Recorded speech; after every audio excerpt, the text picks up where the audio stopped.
В рамках визита в Иран председатель Халк Маслахаты Туркменистана встретился с президентом Масудом Пезешкианом в узком формате. Глава Ирана подчеркнул, что рад возможности лично встретиться с председателем Халк Маслахаты Туркменистана.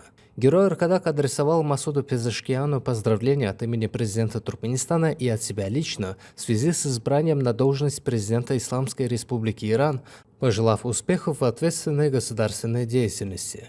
Национальный лидер туркменского народа передал президенту Масуду Пезешкиану также приглашение посетить с официальным визитом Туркменистан в любое удобное время, которое было принято с признательностью. В продолжении встречи президент Ирана передал в дар герою Аркадагу переведенную на фарси книгу «Поклонение матери, преклонение перед святыней», которая была принята с глубокой благодарностью. Председатель Халк Маслахаты отметил, что расценивает это в качестве ценного подарка туркменскому народу и как знак высокого почитания матерей. В ходе обмена мнениями о нынешнем состоянии и перспективах дальнейшего укрепления плодотворного партнерства собеседники в числе ключевых векторов назвали газовую отрасль, где страны взаимодействуют на протяжении многих лет. В частности, в Иран и через него в другие государства осуществляются поставки туркменского природного газа по схеме СВАП, сказал национальный лидер туркменского народа, подтвердив готовность Туркменистана расширить масштабы этих работ.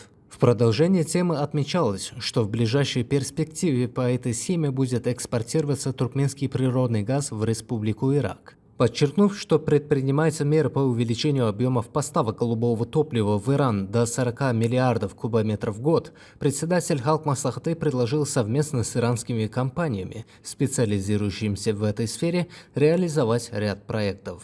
Другим важным направлением была названа электроэнергетическая отрасль. В этой связи констатировалось проведение предварительных работ с иранскими компаниями относительно проекта туркменской части линии электропередачи Мары-Мешхед. Третьим ключевым вектором была определена транспортная сфера. В данном контексте стороны выразили намерение сотрудничать в секторе дорожного строительства, и речь здесь идет о строительстве автомобильной дороги от туркменско-иранской границы до городов Этрек и Гумдак Туркменистана. Председатель Халк Маслахаты Гурбангулы Бердмухамедов также высказался за проведение соответствующей работы по организации официального визита президента Исламской Республики Иран в Туркменистан, который позволит обсудить вопросы, связанные с реализацией новых проектов.